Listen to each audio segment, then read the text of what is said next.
right, you're welcome back, and from that personality profile program with Mary there. Our guest is in the studio already, and we'll bring you the topic for today. We want to look at children living with disability. How can we take care of them academically, psychologically, emotionally, all round? How do we treat children living with disability as a parent, as guardian in the school, in the community?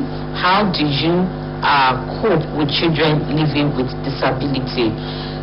In the studio this morning with Mary, also we have our guest. She will introduce herself and we take it up from there. Good morning. Good morning. It's nice having you on the program. How was your night? Fine, thank you, and yours? Good. You are looking so beautiful. I need to thank you. That's black and beauty. Yeah. Okay, so can we meet you? Okay, my name is Mrs. Enya Yeni, and I am the program coordinator for an NGO based here in Osun State, Community Advancement Initiative for Self-Reliance. Okay, the name again is Community Advancement Initiative for Self-Reliance. your name, the way you pronounced your name. I Yeah, you pronounce it like you just came back from UK.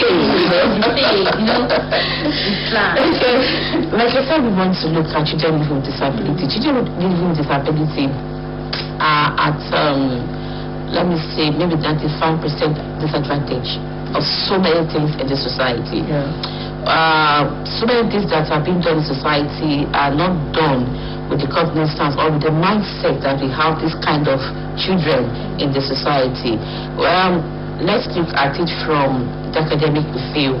You get to some schools, they don't have provision for children, living with disability. It starts from, this is not a disability, a child, a left-handed child, difficult to teach a left-handed child, to just abandon the child. I have an experience that my son was a left-handed. I just discovered the teacher just left him until I took it upon myself. Why leave this child? She was like, I told him to use his hand and he's using it. So it starts from such minute thing. Some might be slow learner, and the teacher is like, why are you just a dunce, abusing the child, beating the child unnecessarily? So when we say children with disability, what's a disability, and which child can we categorize as a living with a disability? Well, from the story you have just given, disability comes in various forms. It could be behavioral or emotional disability. It could be physical disability, where maybe it's on a wheelchair user, or using crutches. It could also be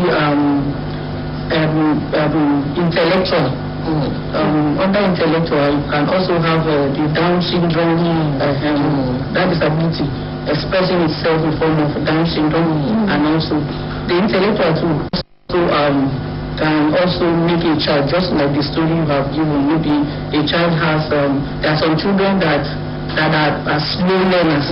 So as a parent, when you begin to notice that, the most important thing as a parent is to start looking for ways. What is really, by the time you compare the child, your child with and you see that the child is not coping up with the mate, what the child, he or her mates are doing, he is not doing it. So that is the time you have to, as a parent, you have to begin to look for ways to find out what is going on with your child. You understand? So that you can begin to educate the child along that line, so that you will be able to, as he or she grows up, should be able to pick up and live an independent life. As a parent, when one gives birth and the joy of motherhood, and they bring your baby and the baby has one disability or the other, how does such parent, as a mother, as a father, how do they accept? Because it has to start from accepting.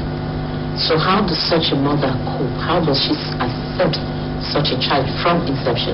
And from inception, just like you have said, if a child has been given birth, at that point in time, they might not really know.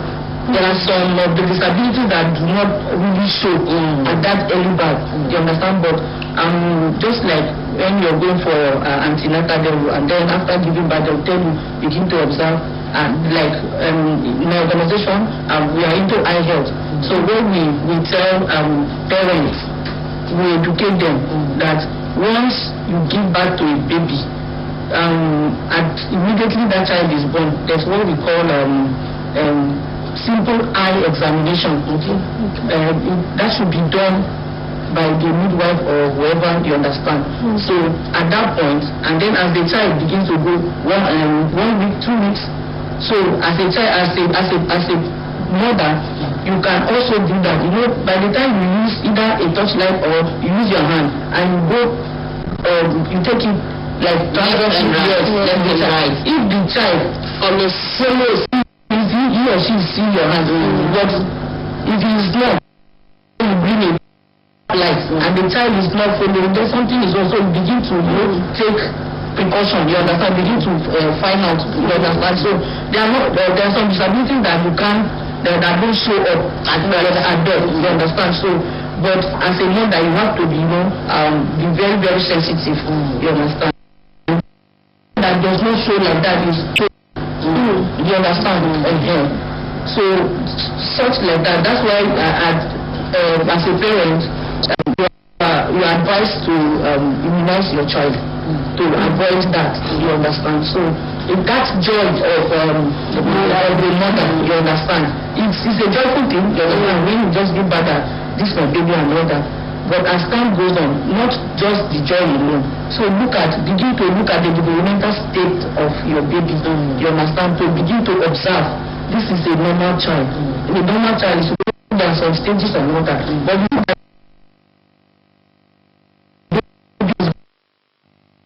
look for whatever disability that the child is beginning to display at that initial stage. That's good. Okay, when you were talking, you said there are some symptoms of disability that was not shown from childhood. Okay, let's assume the baby or the child actually grew up to some certain stage. You now start noticing it. As the mother, some people get confused at that very moment because they feel like, is this thing, it doesn't just happen, or it was a gradual process. So what is your advice? What can she do at that moment? At that moment, once you discover that your child is beginning to display some symptom of disability, some signs, I beg your pardon. So all you need to do is there are some special centers, you can, the social welfare too. Even when you get to the hospital, that should be the first point of call. You go to the hospital, you understand. The doctor should be able to tell you that, madam, this is what your child is suffering from, you understand. And you begin from there, the doctor begin to give you some advice. Like for instance, a parent came last week, maybe we finished that video program. So I had a parent, she came to the office, She came to my office and she had a child. Her child is 7 years, and she had the child had undergone glaucoma because that was congenital. The baby was born with, so they did surgery and all that. But the child couldn't see. Not that she can't see totally, but she can, see little. When you wave your hand, I told her, I wave my hand like this. Can you see me? She said yes. And then if she wants to see, she will use this side of her eyes to really say. When I did like this, what am I doing? She said, So I tried. I said, okay, can you recognize this color? She said yes. She was able to pick color. She was not colorblind. So what the mother now needed was, do I know anywhere I can? She doesn't know what to do with this child. And the child is very, very intelligent. You understand? So, and I told her, well, we are not the first person that we have referred a lot of children like this. As a matter of fact, my organization and the private center. So that woman had runs a rehabilitation center for the blind. So I had to immediately call the woman and say, I have a case here. Have you, because of the pandemic, are you admitting children? She said yes. I said okay. I will get back to you. So at that point in time, back to your question, at that point in time, the parents will begin to look for ways of trying to empower that child at that age, so that by the time the child grows up, she will not dependently, she will be independent. You understand? So, but as you rightly mentioned, some parents don't really know what to do. Some, that's where you see them now abandoning the child. We have had a lot of cases like that. A father will just abandon the child to the mother, and then the other way around, a mother will just abandon the child. You don't need to abandon because you don't know what that child will become in the future. You understand? So all the parents need to do at that point in time, you just have to look for solution. Possible solution, not the other way. You understand? Like that child that I told about, there are some parents, what they do, they using herbs, you understand, which at long run would aggravate the situation of the child.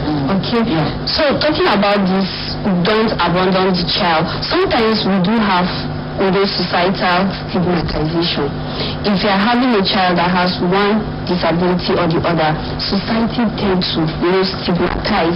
Society tends to be like, we don't want to associate with this kind of person. Sometimes it makes the mother or the parents of that child feel like, this is the end. So what can you say? How can we curtail stigmatization? Because we know that these children out there, it's not their wish to be born like that, but society tagged it as, some people may even tell you it's evil. This child is coming from the evil world. Yes, I've seen it in my play. The baby was born with one eye. They told the mother that she should go and throw the baby. That the baby is evil. So I think societal stigmatization, how can we do it? Well, there is no that stigmatization is a major problem. You understand, all over the world. So as a development worker, what we encourage people is what awareness. Some people don't like the case you have just stated now. Ignorance contributes 95%. You understand? How can you say a child that is born with one eye is invisible? You understand? That is wrong. So by the time such a family is being educated on what that circumstance as it were is, they wouldn't even think like that. You understand? So it all boils down to awareness, just like this program now. I'm happy that it's coming up and people that are listening, so that they will know that persons with disabilities, that doesn't mean that they are nobody in society. They are. You understand? So stigmatization is very bad. It's wrong. Nobody, whether you are like it or not, whether you are complete, there is a place, an aspect of your life that you are handicapped in one way. Yeah, you understand? So